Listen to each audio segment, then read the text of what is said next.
الله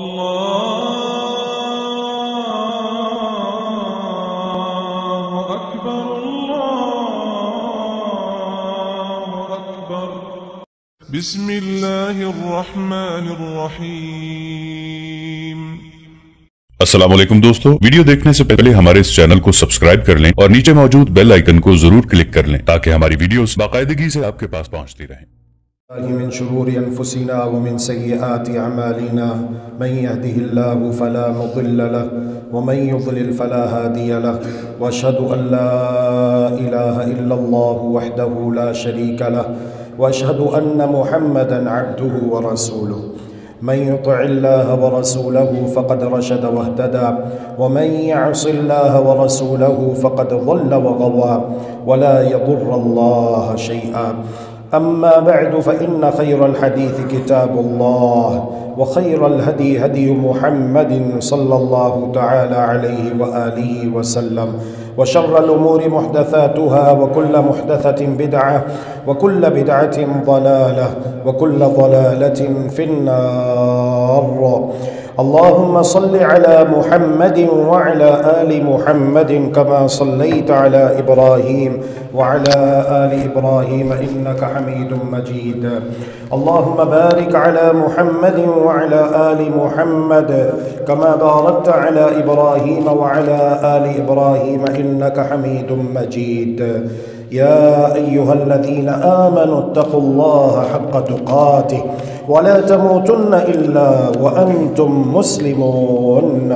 يا أيها الناس اتقوا ربكم الذي خلقكم من نفس واحدة وخلق منها زوجها وبث منهما رجالا كثيرا ونساء واتقوا الله الذي تساءلون به والأرحام إن الله كان عليكم رقيبا.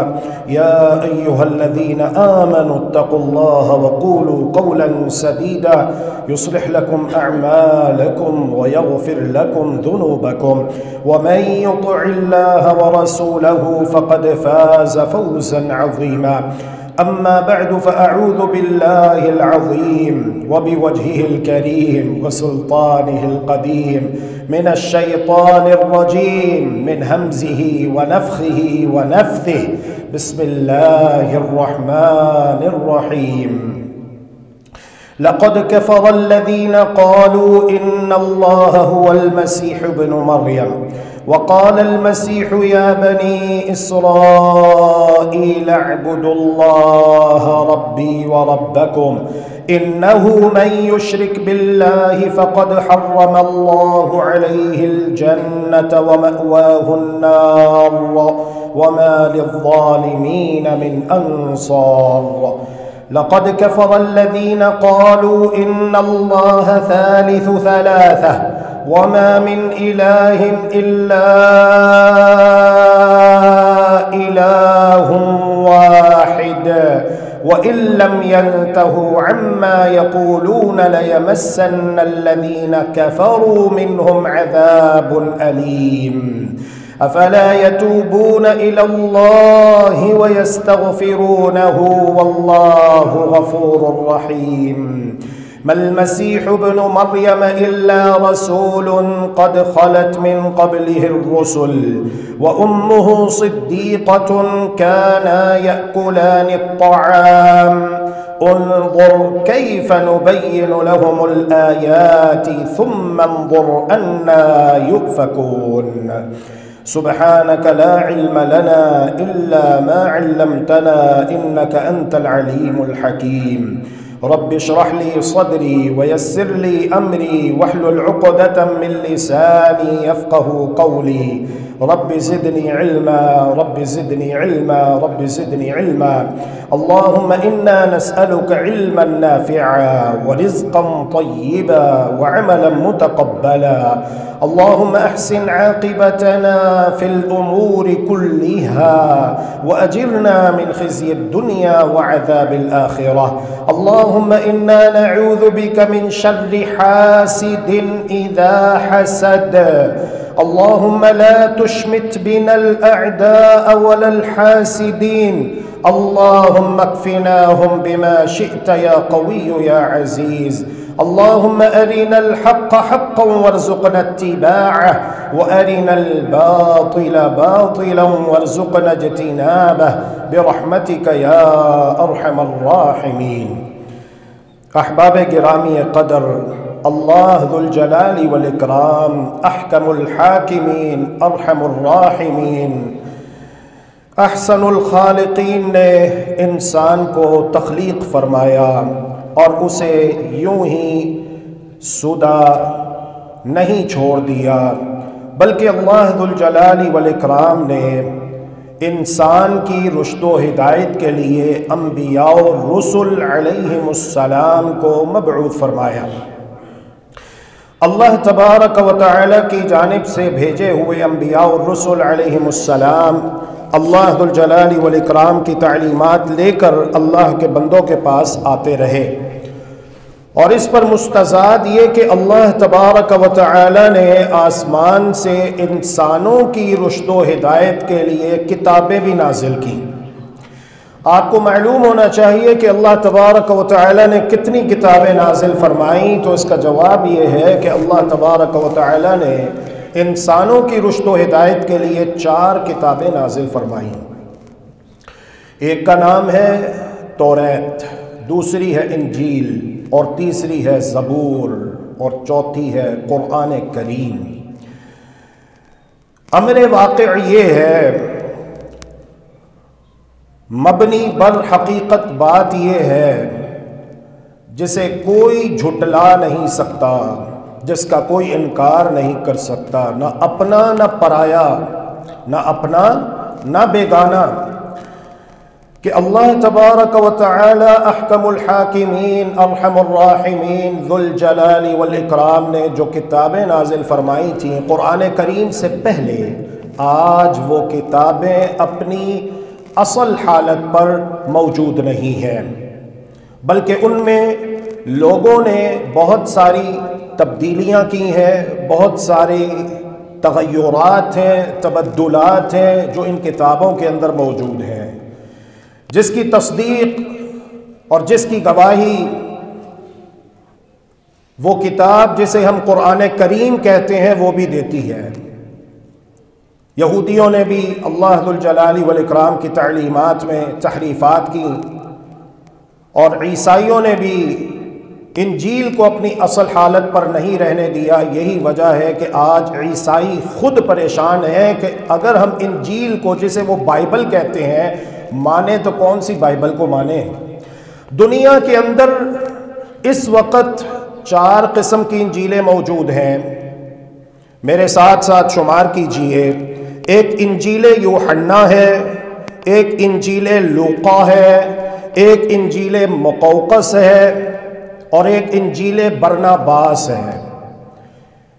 انجیل لوقا، انجیل یوحنا، انجیل مقوقس، انجیل برناباس۔ اب ان میں سے کون سی صحیح ہے، کون سی غلط ہے؟ ظاہر ہے کہ اناجیل تب ہی وجود میں آئیں جب ان کا آپس میں اختلاف پیدا ہوا، اور یہ ممکن ہے اس لیے کہ اللہ تبارک و تعالی نے یہ کتابیں نازل تو فرمائیں، لیکن ان کتابوں کے نزول کے بعد ان کی حفاظت کی ذمہ داری نہیں لی، اس لیے کہ اللہ تبارک و تعالی کی مشیت یہ کہ پیغمبر آخر الزماں، خاتم النبیین، خاتم المعصومین، سید الاولین والآخرین، سید الانبیاء والمرسلین، جناب محمد الرسول اللہ صلی اللہ علیہ وآلہ وسلم کی بعثت ہوگی، اور اللہ تبارک و تعالی آپ کو رہتی دنیا تک کے لیے معجزہ قرآن کریم عطا فرمائیں گے۔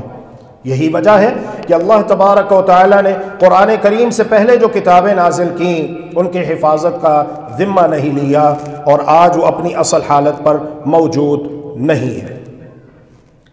اللہ کا فضل ہے، اس کی رحمت ہے۔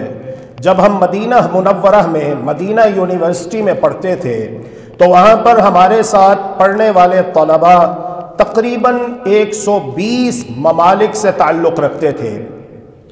چائنا کے بھی کچھ اسٹوڈنٹس تھے ہمارے ساتھ پڑھتے تھے، الحمدللہ ہمارے دوست تھے، اسی طرح فرانس کے بھی اور امریکہ سے بھی۔ یہ واقعہ امریکہ کے ایک اسٹوڈنٹ نے جو میرے ساتھ وہاں پر مدینہ منورہ میں زیر تعلیم تھا ہمیں سنایا کہ ایک عیسائی پادری نے ایک مرتبہ چاہا کہ وہ تجربہ کرے، چنانچہ اس نے سب سے پہلے توریت کو لیا اور اس کے 4-5 تبدیل شدہ تحریف شدہ نسخے تیار کر کے مارکیٹ بھجوائے کہ دیکھوں کیا لوگ اسے قبول کرتے ہیں، کیا اسے پذیرائی حاصل ہوتی ہے یا نہیں۔ اس کا تجربہ کامیاب رہا، جو ہی وہ توریت کے تحریف شدہ نسخے مارکیٹ میں پہنچتے ہیں لوگوں نے ہاتھوں ہاتھ اسے قبول کر لیا۔ اس نے کہا کہ اب میں نے دوسرا تجربہ کرنا ہے انجیل کا، چنانچہ اس نے انجیل لی اور 4-5 نسخے کہیں پر کچھ حذف کر دیا، کہیں پر اپنے پاس سے کوئی بات ایڈ کر دی، اور اس طرح کر کے اس نے مارکیٹ میں بھجوائے تو وہ بھی لوگوں نے ہاتھوں ہاتھ قبول کر لیے۔ کافی دن گزر گئے لیکن کسی کی طرف سے کوئی خط، کوئی اعتراض نہیں سامنے آیا۔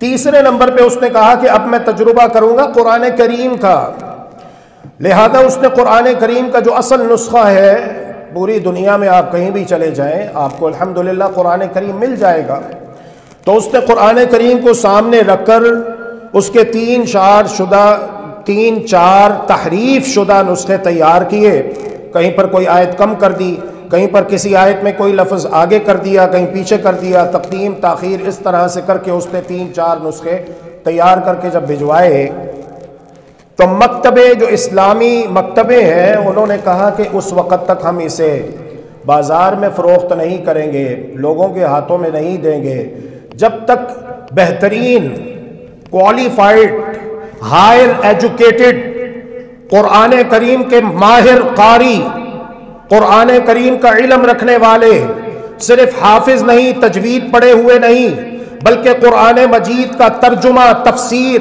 حدیث اور جو اسلامک ایجوکیشن ہے اور بہترین یونیورسٹیوں کے فارغ، جس طرح مدینہ یونیورسٹی کے پوری دنیا کے اندر الحمدللہ فضلاء طلباء موجود ہیں، ان سے پڑھوائیں گے۔ اگر وہ اسے اوکے کریں گے تو پھر ہم اسے مارکیٹ میں فروخت ہونے کے لیے بھجوائیں گے۔ اور جو رپورٹ سامنے آئی وہ یہ تھی، جتنی بھی غلطیاں تھیں وہ اللہ کے فضل و رحمت سے ساری کی ساری پکڑی گئیں، ایک بھی غلطی جو ہے وہ چھپی نہیں رہی۔ عیسائی پادری مجبور ہو جاتا ہے یہ گواہی دینے پر، اشہد اللہ الہ الا اللہ واشہد ان محمدا عبدہ ورسولہ صلی اللہ علیہ وآلہ وسلم، میں گواہی دیتا ہوں کہ اللہ کے سوا اور کوئی عبادت کے لائق نہیں ہے، اور میں گواہی دیتا ہوں کہ بے شک محمد صلی اللہ علیہ وآلہ وسلم اللہ کے بندے اور اللہ کے رسول ہیں۔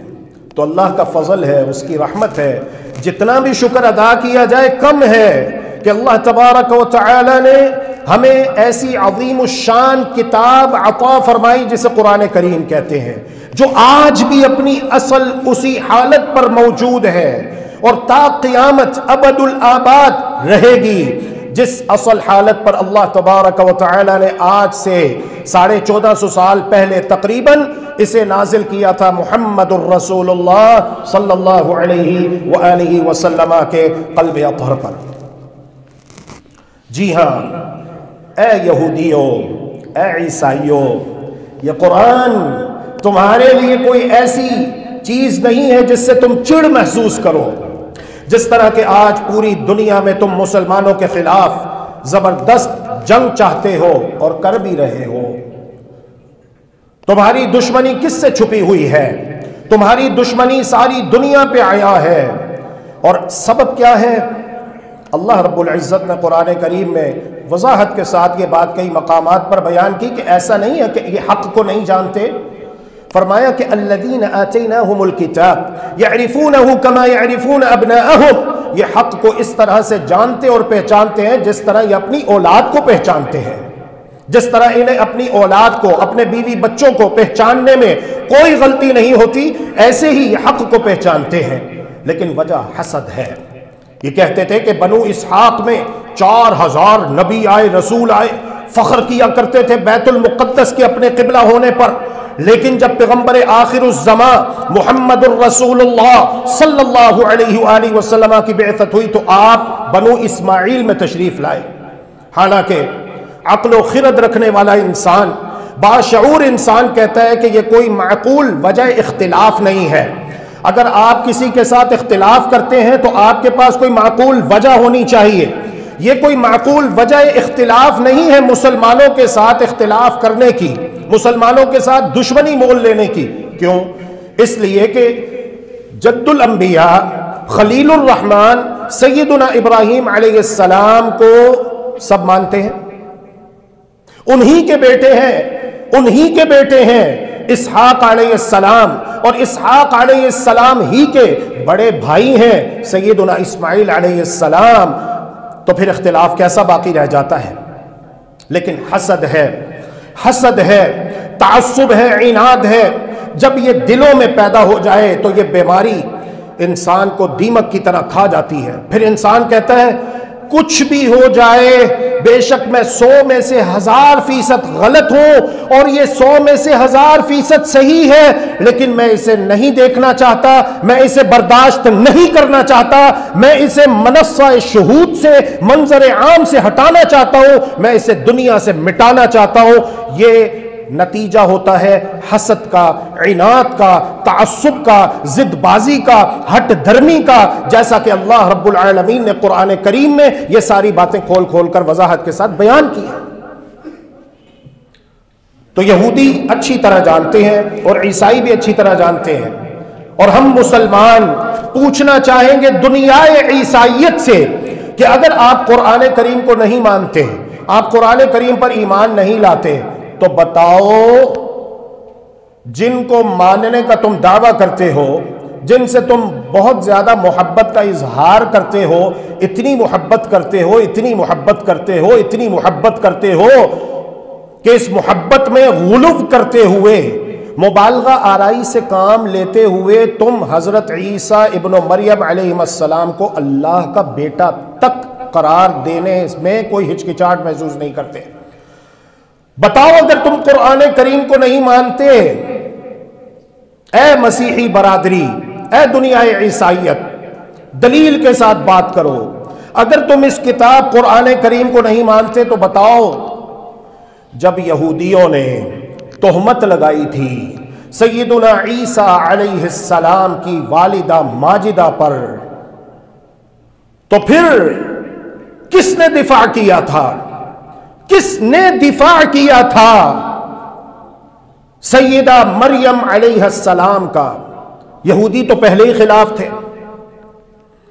عیسائی بھی اس وقت جو کچھ کہہ رہے تھے وہ بھی آپ سنیں گے، جو قرآن کریم نے بیان کیا۔ کس نے دفاع کیا تھا؟ دفاع کیا تھا تو وہ اللہ کے فضل و کرم سے اس کتاب نے جو ہم مسلمانوں کے پاس ہے اور جسے کہتے ہیں قرآن کریم، قرآن مجید، اس کتاب قرآن نے رہتی دنیا تک کے لیے وہ الزام اور وہ تہمت جو سیدہ مریم علیہ السلام کے اوپر لگائی گئی تھی اس کا جواب دیا ہے، اس کا دفاع کیا ہے، اور اس الزام کو دھویا ہے، مٹایا ہے۔ کس سے؟ سیدہ مریم علیہ السلام سے۔ اور کون سی کتاب ہے اس وقت دنیا کے اندر؟ ہے تو پیش کرو، بات تو دلیل کی ہے۔ لہذا قرآن کوئی ایسی کتاب نہیں ہے جس سے تم چڑ محسوس کرو اور جس کی وجہ سے تم مسلمانوں کو اپنا دشمن سمجھو۔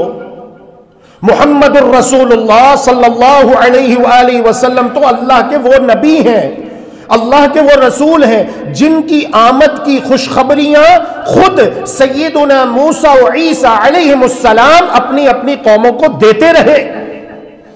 اگر تم واقعی سیدنا موسیٰ علیہ السلام سے محبت کرتے ہو، اگر تم واقعی سیدنا عیسیٰ علیہ السلام سے محبت کرتے ہو، تو پھر تمہیں ان کی بات مان کر جس کی وہ خوشخبریاں دیتے رہے اسے قبول کرتے ہوئے ایمان لے آنا چاہیے محمد الرسول اللہ صلی اللہ علیہ وآلہ وسلم پر۔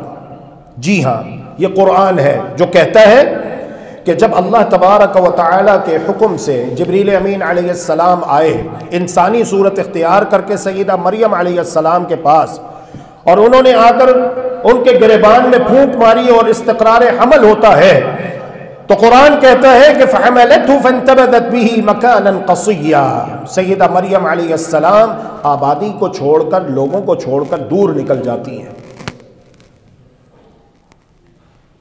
فحملته فانتبذت به مكانا قصيا فأجاءها المخاض إلى جذع النخلة. درد ذہن انہیں کھجور کے تنے کے نیچے لے آیا. جب وہ کھجور کے تنے کے نیچے آ جاتی ہیں تو وہاں پر کہتی ہیں قالت یا لیتنی مت قبل هذا وكنت نسيا منسيا. ہائے کاش کہ یہ وقت آنے سے پہلے ہی میں مر چکی ہوتی، لوگوں میں بھولی بسری ہو جاتی، لوگوں میں عابدہ اور زاہدہ مشہور ہوں، لوگ مجھے عبادت گزار سمجھتے ہیں، لیکن جب یہ بچہ اٹھا کر میں اپنی قوم میں جاؤں گی تو قوم مجھے بدکار سمجھے گی. اس خیال کے تصور سے انہوں نے کہا یا لیتنی مت قبل هذا وکنت نسیا منسیا. ہائے کاش کہ اس وقت سے پہلے مجھے موت آ جاتی اور میں لوگوں میں بھولی بسری ہو جاتی. میں کیسے فیس کر پاؤں گی اس چیز کو؟ یا لیتنی مت قبل هذا وکنت نسیا منسیا. فناداها من تحتها. نیچے سے آواز آتی ہے اللہ تحزنی، غم زدہ نہ ہو. جب تمہارے ساتھ تمہارا رب ہے تو پھر پریشانی کیسی؟ ساری دنیا کسی کے خلاف ہو جائے، جب تک اللہ تبارک و تعالی نہ چاہے ساری دنیا مل کر کسی کا ایک بال بیکا نہیں کر سکتی ہے. اللہ تحزنی، غم زدہ نہ ہو. قد جعل ربک تحتک سریا. اپنے قدموں کے نیچے دیکھو، رب پروردگار نے تمہارے لیے ٹھنڈے میٹھے پانی کا چشمہ جاری فرما دیا ہے. قد جعل ربک تحتک سریا وہزی الیک بجذع النخلہ تساقط علیک رطبا جنیا. یہ جو کھجور کا تنا ہے تمہارے سر کے اوپر، اسے پکڑ کے ہلاؤ، اس سے تازہ کھجوریں نیچے گریں گی، اسے کھاؤ اور اس چشمے کا ٹھنڈا میٹھا پانی پی کر اپنے آپ کو سیراب کرو اور اپنے پروردگار کی تعریفیں بیان کرو، اس کی تحمید اور تقدیس بیان کرتی جاؤ. وقرری عینا، اور اپنی آنکھوں کو ٹھنڈک پہنچاؤ.